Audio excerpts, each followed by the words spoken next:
भाजपा के 9 वर्ष बेमिसाल कार्यक्रम के तहत भाजपा के राष्ट्रीय मंत्री नरेंद्र सिंह रैना का कार्यक्रम गुरुवार को सिंदरी विधानसभा क्षेत्र में भ्रमण किया। वहीं भ्रमण के दौरान भाजपा नेता विजय पांडे के सहरपुरा स्थित आवास पहुंचे, जहां उन्होंने विजय पांडे के पिता विश्वनाथ पांडे को अंग वस्त्र देकर सम्मानित किया और भाजपा नेता विजय पांडे ने श्री रैना को बुके एवं अंग वस्त्र देकर सम्मानित किया। साथ ही भाजपा जिला अध्यक्ष ज्ञान रंजन सिन्हा, सिंदरी विधायक की पत्नी तारा देवी, प्रदेश कार्यकारिणी सदस्य धर्मजीत सिंह को सम्मानित किया गया। वहीं श्री पांडे ने कहा कि प्रधानमंत्री नरेंद्र मोदी के द्वारा चलाए जा रहे योजनाओं को जन जन तक पहुंचाने के उद्देश्य से ये कार्यक्रम चलाया जा रहा है। इसी कड़ी में आज सिंदरी के दौरे पर माननीय नेताओं का दौरा किया गया है। भाजपा के राष्ट्रीय मंत्री नरेंद्र रैना मेरे आवास आए हैं। मैं काफी प्रशंसित महसूस कर रहा हूँ। एक मिनट देख लेते हैं।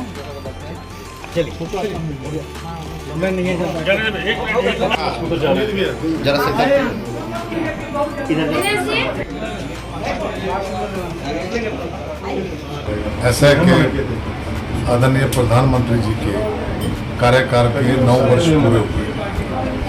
उनके 9 वर्ष पूरे होने पर पार्टी ने पूरे देश भर में महासंपर्क अभियान लिया हुआ, जिसके तहत 1 जून से लेकर 30 जून तक पार्टी के अलग अलग कार्यक्रम हैं। अभी 20 जून से लेकर 30 जून तक घर घर संपर्क और जो विशिष्ट व्यक्ति हैं जिन्होंने समाज के लिए, देश के लिए कुछ काम किया हो, विशेष उनसे संपर्क कर रहे हैं। अब सब जानते हैं कि 9 वर्षों में जिस तरह से प्रधानमंत्री जी ने काम किया, गरीब के लिए, पिछड़ों के लिए, देश के लिए, गरीब को मकान दिया, उसमें नल दिया, उसमें लाइट दी, उसमें अपना गैस दी, उसके साथ साथ जैसे इंफ्रास्ट्रक्चर की डेवलपमेंट हुई पूरे देश भर में, साथ में आयुष्मान कार्ड दिया, हेल्थ के लिए 5 लाख का इंश्योरेंस 50 करोड़ से ज़्यादा लोगों को दिया। दुनिया की सबसे बड़ी स्कीम है। किसानों के लिए 6,000 रुपये उनके अकाउंट में हर वर्ष आता है। अभी इसी वर्ष बजट में 1,09,000 करोड़ का फर्टिलाइजर के ऊपर उनके लिए सब्सिडी रखी, MSP दी। हर क्षेत्र महिलाओं के लिए या नए नए जो आया नए नए स्टार्टअप शुरू हो गए पूरे देश भर में उन्होंने समाज के लिए, देश के लिए इस देश की जो संस्कृति है उसको पूरी दुनिया में इसी महीने 21 जून को योगा डे था। पूरी 193 कंट्री ने अपने देश में योग किया।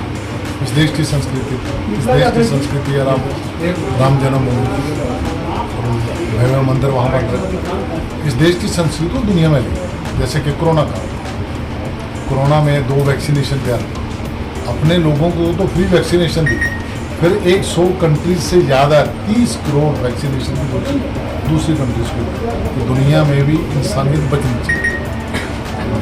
अभी देखेंगे हम तो तुर्की में भूचाल है। सबसे पहले भारत का रिलीफ का जो जत्था था वहाँ जाकर पहुँचा। अभी यूक्रेन और रशिया की वार लगी, दुनिया पूरी मोदी जी की तरफ देखती है कि मोदी जी वहाँ पीस करवाएंगे, वहाँ समझौता कराएंगे। मोदी जी ने यहाँ के समाज को आगे ले गए, इस देश को दुनिया में आगे ले गए। आज देश की इकानमी बढ़ रही है पूरे दुनिया में। इंडिया सबसे फास्टेस्ट ग्रोइंग कंट्री, हमारी GDP 6 से ज़्यादा ग्रोथ के साथ बढ़ रही है। इस साल तो 7% GDP के साथ बढ़ रही है।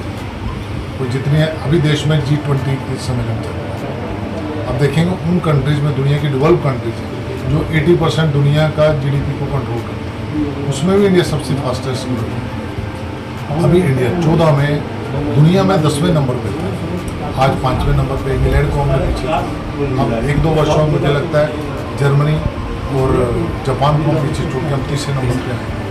इसलिए हम पूरे घर घर जाके लोगों से संपर्क करके हमारे कार्यकर्ता ये बता रहे हैं कि देश के लिए, समाज के लिए 24वें प्रधानमंत्री दोबारा नरेंद्र मोदी जी बने, हमारे हित में और देश के लिए। ये भारत जोड़ो यात्रा का प्रारूप तो नहीं है? ऐसा कि जब से भारतीय जनता पार्टी की इस देश में सरकार बनी है, मोदी जी के नेतृत्व में, हर वर्ष पहली सरकार होगी जो हर वर्ष जो हमने काम किए देश के लिए और समाज के लिए, हमारा काम। नरेंद्र रैना साहब, जो भारतीय जनता पार्टी के यशस्वी प्रधानमंत्री माननीय श्री नरेंद्र मोदी जी द्वारा पूरे देश भर में जनसंपर्क अभियान चलाया जा रहा है, जिसके अंतर्गत केंद्र सरकार द्वारा दी गई योजनाओं का लाभ गरीब के आखिरी व्यक्ति जो अपने भारत में उन तक पहुंचा या नहीं पहुंचा, इसी कार्यक्रम के तहत ये जनसंपर्क अभियान चलाया जा रहा है। और हर एक संसदीय क्षेत्र के कुछ प्रभारी हैं जो केंद्र से आ रहे हैं। इसी कार्यक्रम के दौरान माननीय नरेंद्र रैना साहब जी, जो कि धनबाद संसदीय क्षेत्र के प्रभारी हैं और जनसंपर्क अभियान के प्रभारी हैं, वो विजिट कर रहे हैं और ज़मीन पे कार्यकर्ताओं द्वारा किस तरीके से किया जा रहा है उसको का एनालिसिस वो कर रहे हैं।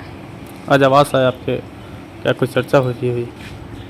नहीं, ये हमारे लिए सौभाग्य की बात है कि माननीय हमारे आवास पे आए और हमें आशीर्वाद दिया, और इससे मैं काफ़ी उत्सुक हूँ, काफ़ी प्रसन्न हूँ और उनको हृदय से कोटि कोटि अभिनंदन।